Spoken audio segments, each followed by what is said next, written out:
जामनेर तालुक्याच्या राजकारणातून एक मोठी बातमी समोर येत आहे. बातमी अशी आहे की साधनाताई गिरीश महाजन या जिल्हा बँकेची निवडणूक लढवणार का, अशी चर्चा गेल्या 2 दिवसापासून सुरू झाली आहे. ही चर्चा सुरू होण्यामागचे कारण असे आहे की जामनेर तालुक्यातील सुनसगाव बुद्रुक विविध कार्यकारी संस्थेकडून साधनाताई महाजन यांच्या नावाचा ठराव जिल्हा बँकेसाठी पाठवण्यात आल्याची माहिती आता उघड झाली आहे. यामुळे साधनाताई महाजन या जिल्हा बँकेची निवडणूक लढवणार का, ही चर्चा सुरू होणे क्रमप्राप्त आहे.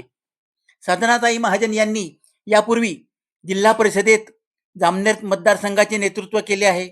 जामनेर नगराध्यक्ष म्हणून गेल्या 3 टर्मपासून त्या काम पाहत आहेत आणि विशेष म्हणजे जलसंपदा मंत्री गिरीश भाऊ महाजन यांच्या विधानसभा निवडणुकीची धुरा ते गेल्या 15 वर्षापासून सांभाळत आहेत. राजकारणातील एक दिग्गज महिला म्हणून त्यांच्याकडे जिल्ह्यात पाहिले जाते.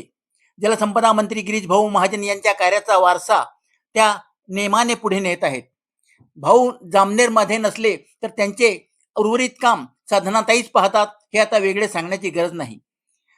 गेल्या निवडणुकीत जामनेर मतदारसंघातून जिल्हा बँकेत राजमल सरांचे पुत्र नाना राजमल पाटील बिनविरोध निवडून आले होते.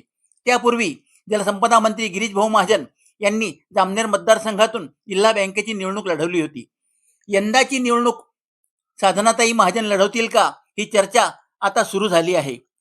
या चर्चेचा सूर असा आहे की साधनाताई महाजन यांनीच निवडणूक लढवावी, अशी मागणी आता सर्वसाधारण विकास सोसायट्यांच्या प्रतिनिधींकडून केली जात आहे.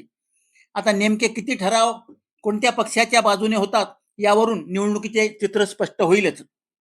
पण तत्पूर्वी साधना महाजन यांनी निवडणूक लढवावी का, अशी चर्चा आता गेल्या काही दिवसांपासून सुरू झाली आहे. साधनाताई महाजन निवडणूक लढवत असतील तर त्यात गैर काहीच नाही. त्यांच्या नेतृत्वाचा जिल्हा बँकेला देखील फायदा झाला पाहिजे, असा एक मतप्रवाह समोर आला आहे.